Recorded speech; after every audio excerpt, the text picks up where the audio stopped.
Happy Monday morning. Hello and welcome to episode number 81 of the RDO podcast with the boys, Jason and Alex on Kennel. So much to talk about today. How are you? Sorry for my absence last week, but I had shed loads going on. I did heaps of deals. I moved house. I bought heaps. It was epic. I built too many flat packs. I have a blister on my hand due to said flat packs. I'm so over it. I still want to do deals, but I don't want to move anymore. Yeah, moving house sucks. It sucks. It's my least favourite thing to do, literally, in the world. I think I've only moved house, legit, since I left home, 5 times. I've probably done 15 times. Yeah, stuff that. I just want to give a quick shout out to everyone who sent me messages of support and my wife messages of support in the last week. There's actually been heaps and heaps of you, so thank you very much. We really appreciate it. Everything's looking good. I believe this coming week will be the week that we have the new one, so you might have to do your solo episode next week. But yeah, we'll apparently we get a phone call the day before we're booked in for the Caesar. So maybe Thursday at this stage. I'm hoping it's Thursday because that would be the 24th of February. So you could call him like Richie Benno because his birthday will be 2/4/2/22. It's an old reference there. Thank you to our boomer crowd. Yeah, thanks sports fans. Let's get straight into it because there's so much to talk about at the moment. What were you going to start with? Well, did you have an idea of what you wanted to start with? I wanted to start with the markets. You can start with the markets.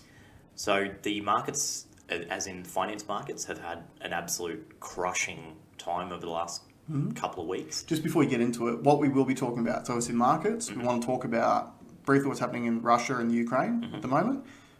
Canada, massive updates from Canada. And I want to make some predictions for the next few months as well. Sure. So everything's in the red. Most things are in the red in terms of the markets, and especially in America. And there's pundits that believe that America is ripe for a 50% correction. Wow. And it's purely because so much free money entered the markets that everyone used to invest, and which pumped up some companies beyond what they should be. Yep. But what was really interesting is the companies that were positively affected by the pandy are now back down to pre-pandy prices, or the triple P, pre-pandy prices, which goes to show that investors, the market, thinks that this is all over. Yeah, agreed. So companies like Zoom, companies like even Meta, Moderna, companies that massively that massively benefited from everything that happened, are now right back to where they were. Yeah. Which I found very interesting. Because market sentiment is often a very real... real world indicator of trends and what's actually happening. And especially when you look at all the stories recently from the Congress members in America and how Unusual Whales, the Twitter page, has kept exposing how many of these congressmen have beaten the market year after year after year because they... Why'd you say congressman when the worst one's a congresswoman? Yeah, true. The worst one or the best investor in history, Nancy Pelosi. It's her husband. Her husband is the one that's investing. Yeah, that's the loophole. Beating the S&P 500 by 100 times. Yeah. So what's really, really interesting is clearly they are making decisions both in Congress but also investment decisions to benefit themselves. So if the market is going backwards, it's because all of this stuff is starting to unravel. Yeah. And like you were saying, like the Moderna one is super interesting just for the sheer price raise that it got and then the drop and when the drop happened. Yeah, well, Jason and I were talking about it yesterday and we pulled up the data and Jason just, like I had the graph in front of me and Jason goes, what about this date? And I went back to that exact date and that was when the biggest plunge was. Yeah. And do you want to Yeah, so obviously the price jacked up at the start of 2021, which was when the vaccine rollout started. And then 6 months later, so it was about September, wasn't it, that it started falling off. So think about the vaccine rollout. So you would have had people getting their first jab in January or December if you were in America. And then you would have had them getting their subsequent jab between 8 and 12 weeks later was the original part of the rollout. And then obviously we've come to realise that most of these jabs lose their effectiveness after like 6 months. So then 6 months after people would have been fully vaccinated, Moderna's stock started to drop off. And that was around September 2021. And then there was a bit of a spike in October, which is when they started talking about boosters. But then since that spike, it's started to steadily decline ever since then. Well, a guy wrote a paper about it, and it was on the show Unheard. If you're on YouTube, it's a really good channel to follow. Shout out to Unheard. And he's an economist, and his paper was about it's a reflection on the efficiency of the vaccines. And he goes, "Don't you mean efficacy?" And he goes, "No, I don't." He goes, "I'm not a scientist. I'm a economist." The vaccine was supposed to free up a certain level of efficiency for people that take it. And it's not done that. That's right. Therefore, the market says, well, it's not very efficient, doesn't work. There's got to be a better way, and they move their money somewhere else. And what Alex is referring to is the way that the vaccine rollout was sold to us at the beginning was that if you went out and got double vaxxed, you would be able to ditch masks, go about life as normal. So the economy was going to be able to keep running. There was going to be no more lockdowns no shutdowns, no business closures, none of that. That hasn't happened. So Anywhere. Literally anywhere. And there was a clip that a friend of mine sent me through this morning of Bill Gates being interviewed. And Bill Gates has literally just come out and said that Omicron has done a better job of vaccinating the world than the vaccines have. And he cited Africa. In Africa, 80% of people have either been exposed to the virus or have been vaccinated. And I'm pretty sure the vaccine rate in Africa is somewhere around 10%. It's very, very low. I know South Africa's 26. Right.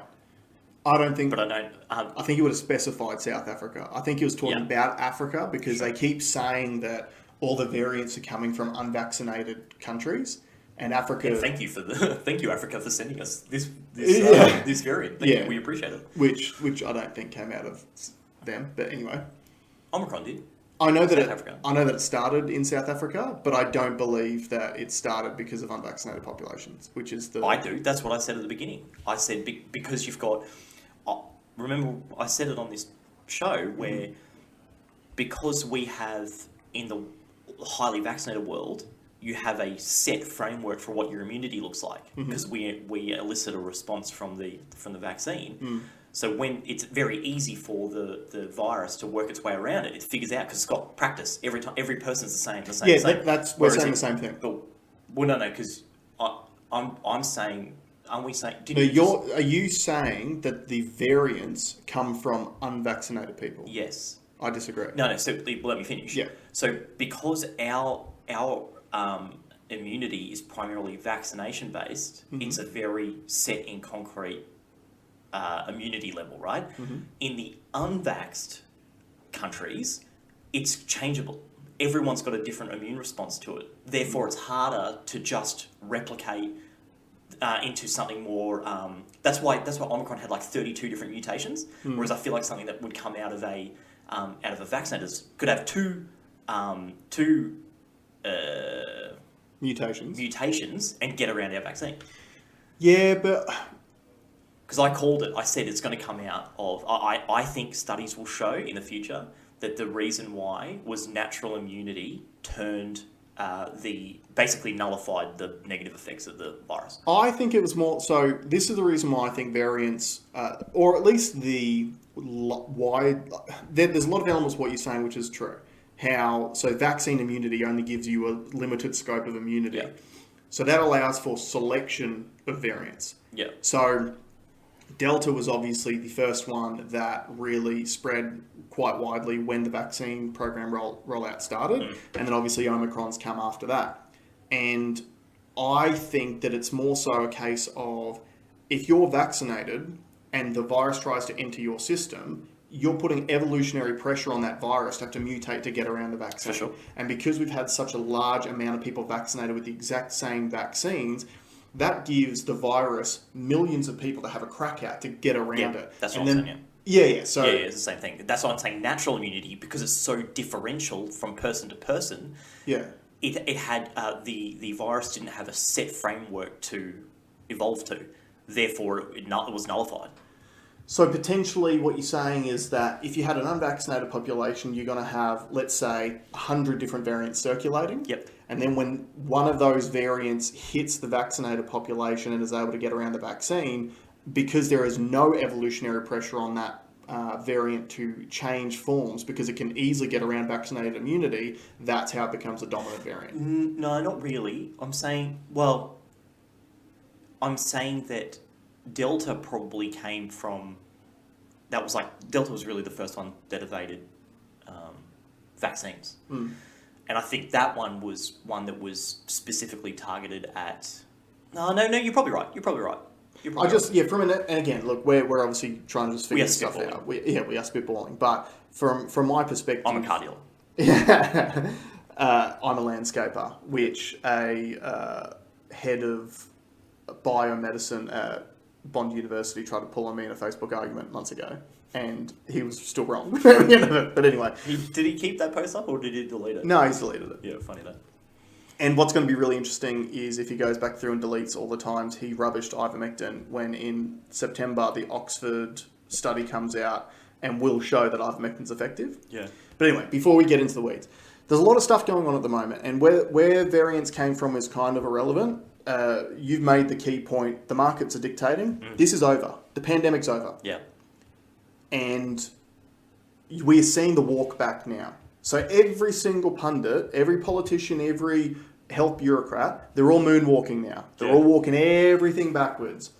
And we're seeing news stories every single... So all the media companies, news stories about how 91% of COVID deaths had serious underlying conditions. Yeah. This is stuff that people who were paying attention, we knew that, but we were called crazy for talking about it for the last 2 years. But now it's going to become mainstream. So this is what I want you guys to look out for. There are certain things that are being normalised via the media right now in regards to COVID, before we move on to the next subjects. Some things that are getting normalised are the fact that COVID's not dangerous anymore, because the majority of people who die with COVID have had serious underlying causes. They're making that normal now. 2 years too late. Almost saying that was what they've been saying the whole time. We knew it was old people. We knew it was obese people. And that's the key. Yeah. And they're going to bring the uninitiated with them on that journey. That's right. Yeah. These same people who were stoking the fear for the last 2 years are now switching gears. And this has a lot to do with Australia's federal election. Can we refer to the story that was sent to the group chat this morning? Sure. Yep. That Joel Hildebrand, he put this thing up blasting the... what was the title? It was like, I can't remember the title, but it was blasting the fear-mongering from the media for the last 2 years. And I clearly remember him being on a panel on Channel 7 and them asking, and he's there pushing for the masking, pushing for the vaccine. Oh, if you're not vaccinated, you just need to, you don't deserve to be in society. Yeah. He was that guy, and now he's flipping harder than ever. Because, where's his ownership of it? Well, that's the thing. We said months ago on the podcast, I think you brought this up, the media's going to turn first. They'll move first, for sure. And because they want to keep everyone on side. And again, most people, the vast majority of people, at least in our country, aren't paying attention to this as closely as we are. Yeah. So those people will go, oh, great, look, the media's spitting facts. Yeah. They've been doing the right thing. Because the media wants to keep everyone on side. Yeah. So they're normalising the fact that people with COVID die of other reasons. Here's some other things that are becoming normalised. Premod put up an interesting post, I think it was yesterday or the day before, where he has been screenshotting article titles normalising heart attacks and blood clots. Yeah. And it was like 10 different articles that were all trying to explain all of these different things that cause heart attacks. And it was like cold weather. You know what? What was the funny one that I heard was... I might even try to bring it up. Is it true that one of the articles said that why these athletes were falling over was because of the start? Oh yeah, they were getting spooked from the whistle. Yeah. Yeah. And just ask yourself this, when I read something, I try to think, okay, well, is there any anecdotal evidence in my circle that supports these stories? Mm-hmm. And think about this. How many of your friends went to hospital before for these... COVID. Or, No. or for heart attacks For and anything. strokes. And, For anything, Yeah. right? How many of them went as a ratio to now? Yeah. I've had 3 people in my network in the past 2 weeks go to hospital for adverse events of the booster shot. 3 Right. people. That is more than the people I know that went to hospital for COVID. Now, does that fit in with what that narrative, what that study purported to have said? Mm-hmm. Well, yeah, these guys are all fit people. Yeah. So of course they're not going to get sick. Well, from let me COVID. give you some of the reasons why they probably went to hospital based off these articles. So this is an article from Express. Heart attack. Does skipping breakfast increase your risk? Another article. Energy bill price rise may cause heart attacks and strokes, says TVGP. Another article from WebMD. This is WebMD. Yeah. Binge watching TV linked to higher blood clot risk. Well, that's true. So, but think about it, that's a really smart one from a Yeah. medical, because we've been spending 2 years at home in lockdown in front of the TV. Yeah. That's what's caused the blood clots. Nothing to do with the jabs. Yeah. It's you binge watching TV. Yeah. Doctors say broken heart syndrome is real and it can be deadly. Oh, dude. From broken heart syndrome to cardiovascular diseases, your heart health needs extra care post-COVID. Tis the season. The ways cold weather can affect your body, from winter vagina to blood clots.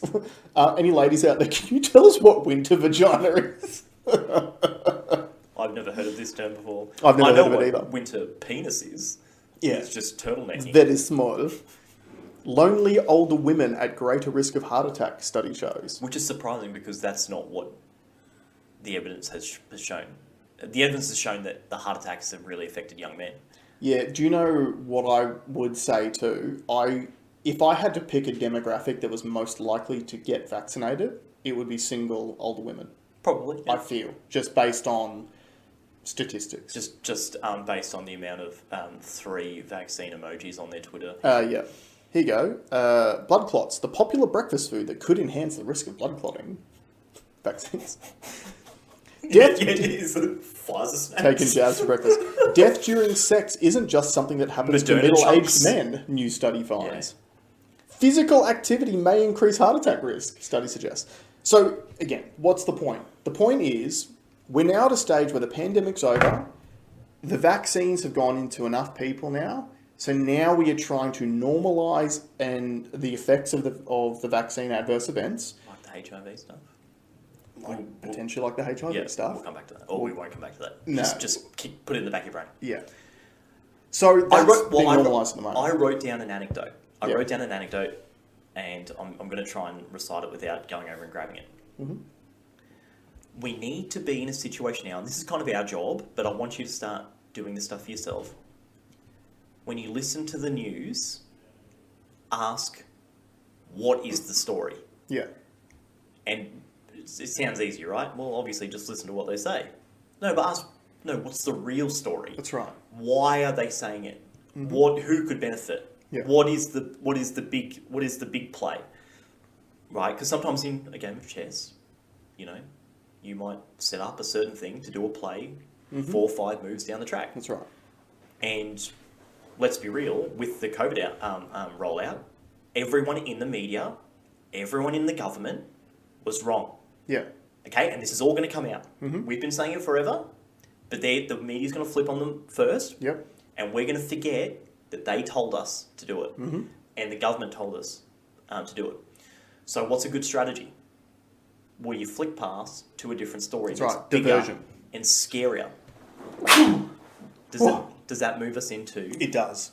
So, yeah, what Alex is saying is extremely accurate, and it's so important right now to, when you are watching news or reading news, you need to separate the weed from the chaff. Yeah. The wheat from the chaff, sorry. You need to be able to figure out... I think you meant weed from the chuff. Yeah. But you need to be able to figure out what's news and what's noise. Yeah. Because there is a lot of noise going on at the moment. Oh, yeah. And so just to paint a bigger picture, COVID has been a massive worldwide scam, Yep. especially when it comes to Western democracies. Yeah, for sure. We've been scammed. America's been scammed. The UK's been scammed. Israel's been scammed. Israel's been scammed. But it's largely over. And to try to deflect so that there is no blame placed on any of the politicians, health bureaucrats, the pharmaceutical companies that have been powering all the advertising behind all of this stuff, they're needing to switch our attention to something else. And that is this war happening in the Ukraine, or about to kick off in the Ukraine. Now, I want to sort of preempt this with, on Thursday I walked, my new place only has ABC News. I don't have Channel 7 anymore. Yep. And I just switched it on and Question Time was on. Mm-hmm. And the Liberal government, at every single opportunity, only pushed 3 things. The escalating tensions in Russia and Ukraine. Yep. The Greens' relationship with... the Labor relationship with China. Yep. And the Greens' relationship with Labor. Yep. Those are the only 3 things. No matter what the question was, they would somehow bring it to that. It was so clear a sales tactic, right? Mm-hmm. Don't answer the question, just shit can or bring up those 3 things. And all 3 of those things are noise. It's absolute noise. These are just noise. And it was funny that you saw that, because apart from the Greens' ties to Labor, because everyone knows that anyway, apart from that story, I was literally going to bring up the 2 news items that you will hear about constantly day after day are the escalating tensions in the Ukraine and Russia, and Labor's links to China. Those 2, that's the distraction. They're both just noise. Yeah. They are 100% noise. If we go to the Ukraine situation, now there is one thing about this that does concern me, and it is this. The Western governments and the AUKUS alliance, Australia, UK, and the US. Have already made the reference that, yeah, you've already made that reference. It doesn't work. Yeah. They have pulled a massive scam on their own people. And this is what you need to remember. It's on their own people. And there's a lot going on here which you guys really, really need to be aware of. And this ties into what's happening in Canada at the moment as well. A lot of this stuff is all linked, guys. And it's going to... You really need to try to pay attention to certain parts. Because there's a lot of things that have happened between these countries that has been uniform. And there's one key piece of information which ties it all together, which is the fact that in the absence of war, because you had the Afghanistan pullout last year, there's no real conflict in the world at the moment. That the West is involved in. That the West is involved in. There are wars. Absolutely. But there's nothing that the West is involved in which can then unify their countries behind that cause. They always need an enemy. And the scary thing, when you look at America, you look at Canada, especially at the moment, you look at Australia and what's happened over here. Oh, yes. I know where you're going now. The governments of every single one of those countries has created a new enemy. Because every single one of them has started talking about the fact that domestic terrorism is the biggest threat to their countries at the moment. We've done it over here. We had the head of ASIO come out and make a speech during the week. Again, I feel government planned. Because he spoke about how right-wing extremism was the biggest threat to Australia at the moment. And he also spoke about the China story. Didn't link it to Labor, but him talking about China trying to infiltrate politics in Australia was the shoehorn to get that info out there, because it comes from the credible guy, head of ASIO, so then the Liberals could use it to attack Labor. I will, on that meeting though, I know that I watched a clip from the Senate hearing with him, and Senator Malcolm Roberts did ask him if they are looking at anyone that was part of the protests, and he flat out said no, unless someone is doing something really, really bad, but it's actually not on our radar. There's other stuff, which made me feel better than some of the stuff that I've heard Peter Dutton talk about. Yeah. And don't forget that we have changed. There was something that was changed in the last 12 months that I don't know if anyone talks about, which is the fact that the Australian government now has an unprecedented power of being able to take over someone's digital identity. Yeah. And I don't think we spoke about it here, but that's really concerning, because if anyone knows the story of, can't remember his name, the guy, the Silk Road guy, whether you think he's a bad man or not, he is in jail for life for 2 murders that he never committed, that were purely built by FBI agents. Yeah, it was entrapment. He was entrapped. Yeah. And it sounds fine, and everyone... And look, we might be sounding really alarmist, right? But what I want to say, and we've experienced this with the COVID thing, you might not care till it affects you. That's right. But you know what? Could be too late. Yeah, and it will be too late. Yeah. And in Canada, to a degree, it's already too late. Because to go into what's happened in Canada over the last week, which is massive. It's huge. Absolutely huge. And this is something that's really, really scary for apparently Western free democratic countries. In Canada, you've had the truckers' protest, which is currently getting broken up as we speak. So we're recording this on Saturday morning. They've sent the police in now in full riot gear. I've seen photos of badges covered up so you can't identify any of the police. They're being sent in now to clear out all of these truckers. The media has been told to stay clear or they'll be arrested.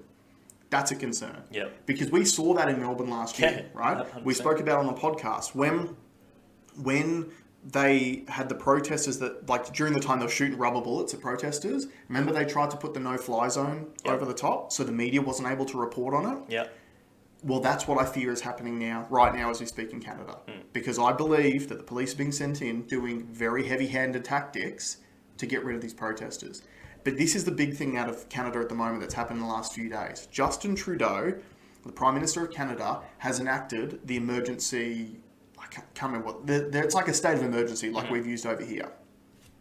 And what they've been able to do, because they've enacted that, is freeze bank accounts of anyone who's involved in the trucker convoy or who donated to it. So in other words, if you guys have never heard of a thing called geofencing, your mobile phone, this tracks you everywhere you go because it's a unique phone number which is unique to you. So what they can do is do geofencing on Ottawa and go, anyone who is involved in that area by their mobile phone, we've now got all of your personal details. They're freezing bank accounts, so you've got no access to funds. With no court order. With no court order. They... Unregister your trucks. Unregister your trucks. They can cancel your insurance. Yep. They can commandeer your... tow truck. Commandeering tow trucks. Yep. To remove the... To remove trucks. So there's complete suspension of your rights. Now, the thing that you need to remember, these are protesters and these are Canadians. They're not foreign insurgents. Yeah. You know, this is governments branding their own people as terrorists and then using these powers purely because they're speaking against the government. Now, this is the big key point that everybody needs to know and everybody needs to keep in mind. These emergency powers in Canada, they discussed using these because they're the first government in Canadian history to ever invoke them. No, second. No, first. They were only created in 1988. Didn't his dad? No, that was a different one that came before this. Right. But these actual laws were created in 1988. They've never been used before. They discussed using these laws at the beginning of the COVID pandemic, but they didn't because Parliament decided it was too extreme. So let that sink in. The Canadian Prime Minister thinks that truck drivers protesting against vaccine mandates is a bigger risk to Canada and the country than the COVID pandemic itself. That makes no sense. Let that sink in. The protest against the vaccine mandates was seen as a bigger threat to Canada than the actual pandemic itself. See, I actually think I pulled out something which I think is more pertinent or more of an issue in this scenario, and that's them being able to freeze your bank accounts. Because this is the biggest push for crypto. So what Canada is doing is saying, okay, you're allowed to participate in the banking thing until we don't like it. Yeah. So we don't like what you think. Now your money's our money. This is the social credit score system that we've been talking about, that they use in China, that they've been trying to shoehorn into every Western democracy. And the start of this was the vaccine passport, right? If you didn't have your vaccine passport, you weren't allowed access to certain areas. It's all about, it's trying to bring in this social credit system. So think about this. You've spoken against the government in Canada. Now you don't have access to your money anymore. Yeah. Now you don't have insurance. Now your registration on your truck is cancelled. They also didn't have access to, like same as here, you still couldn't, like the vaccinated economy is very different to the Yeah. unvaccinated economy. So unvaccinated couldn't go to pubs and clubs, Yep. and so there is a big push for control, even though, like we opened this thing with, it doesn't work. Like this pandemic is done. Yeah, it's over. Yeah. It's fucking over.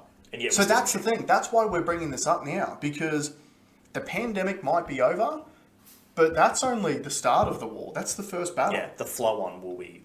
And the scary thing, this is why I brought up the terrorism thing, because Australia is exactly the same. If you get branded as a terrorist, the rules are completely different. Yeah. So if you get arrested for a crime in Australia, you've got certain rights. You've got your phone call, they have to alert your family to the fact that you've been arrested. Right to attorney. Right to attorney, you've got all those rights. If it's a terrorism-based offence, those rights go out the window because it's a completely different section of the law. So when you've got... Which came after the last time we were lied to. That's right. This is all counter-terrorism stuff after the war in Afghanistan in 9/11. That's right. So these are the things that again, we sound like conspiracy theorists, but this is real. Yeah. These things are real. These events, whether they happened the way that they were portrayed or not, had long-lasting changes that never get repealed. Yeah. None of these laws get repealed. It is not easier to go to an airport now than it was before. It's, even though it's very safe, Yeah. right? And this kind of stuff, like, what if?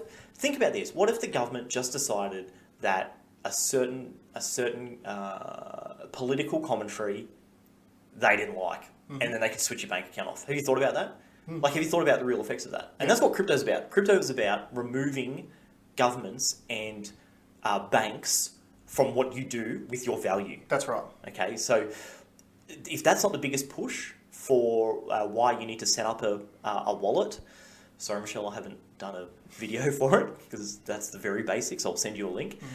But if that's not a massive warning shot to say, hey, that system is not that secure for me. It's very secure for the government. But this is a scary thing about Canada. Canada has come out and said under these emergency powers, they are increasing the scope of their counter-terrorism financing laws to include cryptocurrency providers and the platforms that they use. Yeah, but that doesn't matter because that's an exchange. It's irrelevant. That's the beauty of it. The only thing they can do is shut down a local exchange.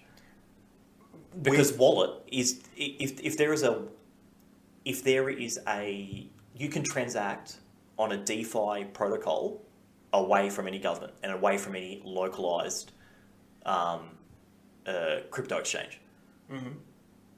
You can do it independent. This is the thing. It can be done. Yeah, okay.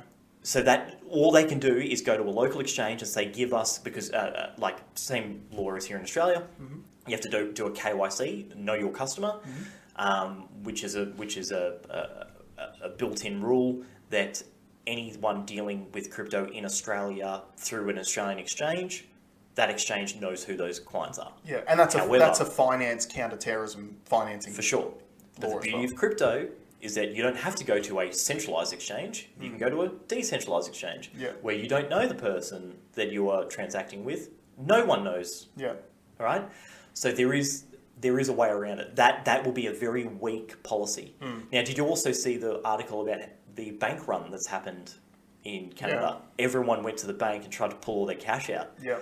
And banks are going to run out of money because they don't have the amount of money that is in circulation. Which most people don't realise either. Because a lot of the provinces were blowing up about these rules because the rules affect the entire country. Yet it's only in the state of Ottawa that has a problem. So they're saying, well, why are you putting these rules on all of Canada when you could localise it? And he's got nothing to say. And the other thing I would say too, watching Trudeau talk in this particular regard was pure theatre. The whole thing's theatre. Mate, most of his responses are written for him. Yeah, but it is a performance to him. Because I can tell, I've seen some other interviews where he's been asked questions that he sort of didn't know, and the way he responds is very different. The way he talks is very different. These things are pure theatre. Yeah. And when he got criticised by some of the, I think the Conservative Party is the opposition, he got questioned. He couldn't answer them because it wasn't on the script. Yeah. So he'll just refer back to the old talking points. Just go straight back to the talking points. But even the way that he speaks about it is like a stage performance. It is. Yeah. And his entire career has been rested on the fact that he's a pretty guy. He's a good Like, he's a good-looking bloke, and generally, if you are a good-looking, charismatic leader, that takes you a long, long way. So, all he is the figurehead. And the people who are really pulling the strings just put a script in front of him, and he delivers it like he's on fucking Days of Our Lives or something like that. Or he's Ridge Forrester. He does look a bit like a Ridge Forrester, a younger Ridge Forrester. Yeah, Ridge is a bit more chiseled than he is. Way more chiseled. Yeah. But yeah, so wrapping this all together, because we are a little bit short on time, so we still got a little bit to go through. But the two stories at the moment that are noise is this war in the Ukraine, which is not going to happen. Although I will say this: do I put it past America to start a war to cover their own asses? Absolutely not. I'll lay out what I think the situation is. Mm-hmm. I find it really surprising that whenever you see the media, when we're talking about this escalation, no matter what Russia does, it's always bad. Yeah. So when Russia had troops at the border, bad. Mm-hmm. When Russia moved troops from the border, also bad. Yeah. Okay, so how can they be good, right? Yeah. The Western corporate media does not give Russia any opportunity to act good. Now, they might not be, right? We don't know. Mm-hmm. But I also find it very surprising that when we make a live cross to somewhere to talk to a reporter who's on the ground, we go to Washington. Yeah. So that goes back to what I said before. What is the story? The story is not the escalating tensions. The story is America's response to whatever they deem That's right. as the intentions over there. Yeah. And now, key point on that before you move on. When you watch the news, please, and they talk about Ukraine at all, have they ever crossed to anyone from the Ukraine? Yeah. I saw one piece of footage today for the first time of the Ukraine, them showing an alarm going off, which is like an air raid siren. Yeah. But the people didn't give a fuck. Yeah. The people in the thing were just walking around like normal. The Ukraine government has come out and said that the Western media, Yeah. the sensationalism from the Western media has cost Ukraine $1 billion a day Yeah. in their economy Yeah. because of what the Western media has been doing. So effectively, for those who haven't followed, Australia is talking about it, America is talking about it, Britain is talking about it. Yeah. The same people that were pushing us for the vaccines, they are saying that there's these rising tensions, and effectively America is warmongering. They want us to get into war. They are provoking it. Yep. They have, in the last couple of days, because it's funny, I was talking to a friend of mine, that we said, I wonder when the false flag's going to come in. 2 days ago, it's here. Yeah. Right, so now America is accusing Russia of doing a false flag attack in the Ukraine on a kindergarten because they know that kids elicit a response from us, just like at the start of the pandy, show a sick kid, Yep. To elicit a response. And don't forget, they didn't show sick kids at the start of the pandy. They only started showing sick kids once they were about to approve jabs for kids. Correct. Yeah. So, the Ukrainian government has flat out said this is not what you guys are saying. There is no problem here. Yeah. Stop it. Yeah, and Russia's foreign minister joked on Twitter because the Western media said that they were supposed to attack on the 16th, which never happened. And the foreign minister tweeted and said, hey, America and CNN, can you please give us a list of the dates that we're attacking so that we can arrange our vacation time? Yeah, so our foreign ambassadors can arrange their holidays accordingly. Right. So but if you ask anyone on the street, they're only going to hear the taglines. People only hear the big the titles of these things, the headlines, and the headlines are escalating tensions. Yeah. The only thing that's escalating is the West's response to something that we're It's creating. the rhetoric. Yeah. The rhetoric around this. And that's very important to know because the same thing happened post Afghanistan. Yep. The exact same thing. But the same thing happened to create the buzz so the Western world could invade Afghanistan, Iraq back in the early 2000s. Yep. It happened back then. The same thing, so there's some actual key stories that have been really coming out. obviously, the number one story is that that Omicron has done a better job of vaccinating the world than the vaccines have. Yep. And when Bill Gates is talking about that, that is Bill Gates' failing, because he keeps talking about how it's the poorer nations that are the ones that Omicron's done a better job of vaccinating. Mm. Yeah, it's because his COVAX program, which was supposed to be about vaccinating them on the cheap, it failed. It absolutely failed them. Sorry, it failed the world. It didn't fail Bill Gates and his mates that made bucket loads of money out of it. And one of the comments he also made in that was that it's the first time that current supply of vaccines outweighs the demand for it. That's right. Which is really going to cripple. If you've got some Pfizer or Moderna stock, you're about to get hit. Well, that's the other thing too. There was 2 press releases that came out from the TGA during the last week about extending the shelf life on Moderna and Pfizer vaccines. So remember, again, early on in the vaccine rollout, we were told about how it's this crazy new technology. It needs to be kept at 70 degrees below zero. Otherwise, it goes bad. So we had to set up all these different supply chains and, deep freezers and stuff to be able to store these things properly. And then now, all of a sudden, we've literally just extended, I think it was Moderna's shelf life by 2 months of these certain batches, and Pfizer's shelf life of 3 months for these certain batches, because they can't shift enough units in time. It's fucking over. Pandemic, it's over. Yeah. So here's my prediction of what happens over the next few months. Prediction corner. Right? The Ukraine thing, there's no war, nothing happens. Ooh, okay. I'm throwing it out. You do yours. Yep, so this is my thing. Ukraine, nothing happens, but the tensions simmer for at least the next month. Mm-hmm. Okay? In Australia, vaccine mandates, gone, end of March. Okay. And that's vaccine mandates to go to work as well. Yep. Because I'm already hearing whispers here and there about teachers in Queensland being allowed to go back to school. Yep. I'm hearing things about potential healthcare workers being told end of March is when they're going to be able to go back to work. Okay. I'm hearing whispers around. Yeah. And that also falls in line with my prediction from late last year, where I thought all these pandemic restrictions were going to be done prior to the election. Yeah. Now, the election's in May. So think about all the negative news stories that have come out about ScoMo in the last month. They're all out of the way now. Yeah. So you get all the negative shit out of the way, you give some breathing room, you create this Ukraine issue, which is something that we can unite behind, because now it's a foreign enemy instead of a domestic terrorist, right? And then March, ScoMo comes through, you get rid of all the mandates, so everyone's got good news.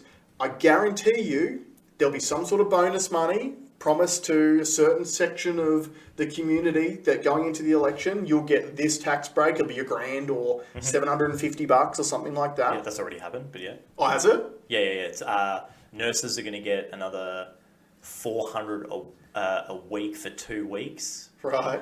And I saw there was something else about some other welfare bonus that's coming out as well. Okay, well there you go. Because dropping millies too, just when was it when the printer go brrr? Yeah. Well, that's the thing. So print some more stimulus. We need some votes. They just buy votes because it's the uninterested majority when I'm in regards to politics. So the people who are not interested in politics, if you come out and say you're going to give them $1,000 if you vote them in, they just buy those votes. That's how they win. Yeah. Okay. So mandates gone by the end of March. The Ukraine thing will probably fizzle out before within a month. I think that'll be dusted, and then we'll have to move on to the next thing. And I do feel like a lot of the stuff that's kind of at play at the moment, like that HIV story, because you know what? There's a really interesting point to that HIV story, which I completely forgot about, but I remembered it during the week. This is from last week's Conspiracy Corner. If you didn't listen to it, go back to the... go back and listen to the last, it's like 10-15 minutes of last week's podcast, because it was about, there's a lot of links between HIV and between COVID and also the vaccines. And to give you a bit of a breakdown, there was a French Nobel Prize winning scientist who won the Nobel Prize in 2008 for being the co-discoverer of HIV, who had analysed the COVID genome and had said that it was made in a lab and that they had inserted elements of HIV into the genomic sequence. Right. for whatever reason, he didn't explain. He said, I'm just reporting the facts. I'm not saying who did it or why they did it, right? So you've got that HIV connection. You've got the fact that the Australian university that was trying to create an mRNA vaccine at the beginning of the pandemic canned the program because the participants were giving false positive readings for HIV. Yeah. You've got that. Here's the third thing, which I didn't even think about. Pfizer's new antiviral pill, Paxlovid, you don't just take Paxlovid. You have to take a second drug with it at the same time, called Ritonavir, which is a HIV medication. And I completely forgot about it, but I just remembered it during the week. My God. So this is the thing, right? Where there's smoke, oftentimes there's fire. You also would have seen there was the news story during the week of this woman who had just been cured of HIV. Yeah. Is that, I feel like, that's where we're heading next. Yeah, I think you're right. And so I agree with everything you said, except for the Ukraine thing. I think there is conflict, but I think you'll find it'll be cyber first, and they're going to blame it on Russia, but it will be the US. It'll be the US, yeah. And I wouldn't be surprised if we send forces. I don't think they're on the ground, but I reckon we as Australians send people over there just to build some hype in it. Yeah. But we're never going to know we're not going to know the true story for 5 years. So I think there is conflict. Yeah. I think it would be made by the West because we're good at it. We need a war. We need to sell some more guns in America. Yeah, and we need military-industrial complex is a very powerful force over there. And the biggest thing to divert people's attention from the COVID scam will be going to war. And I also think you need to keep an eye on companies that do genome sequencing, because now that the testing regime is over, it could be big testing for HIV, because I think that data is like so you know how people said data's the new oil, like Facebook's data's the new oil. We'll give the tip genome sequencing is worth far more than what your shop data's worth. Yeah. And I think that's the next thing that's going to be farmed. So I agree with you. I think that falls in line with your thoughts. Yeah. I'm interested to see what GTA has done in China. That company, that genome sequencing company. Yeah. But look for anyone that's storing. Oh, what did Bill Gates buy? He bought a testing facility, didn't he? And it's been interesting because the testing facility that he purchased hasn't come out with anything yet. So it sort of looks like he's kind of missing the market when it comes to COVID. No, but this is why I think they're gearing up. Yeah. And this is the point I sort of said at the end of that podcast last week.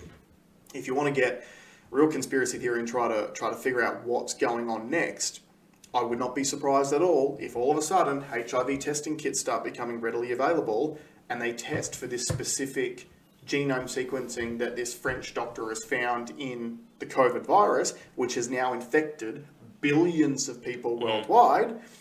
And then if you get a positive HIV test, which freaks people the fuck out, well, guess what? Now, it's great news, mate. HIV is completely manageable. Just got to take these pills for the rest of your life. Ooh. And on that note, let's leave it there. We'll leave it there. Thanks very much for joining us, guys. We'll see you next RDO.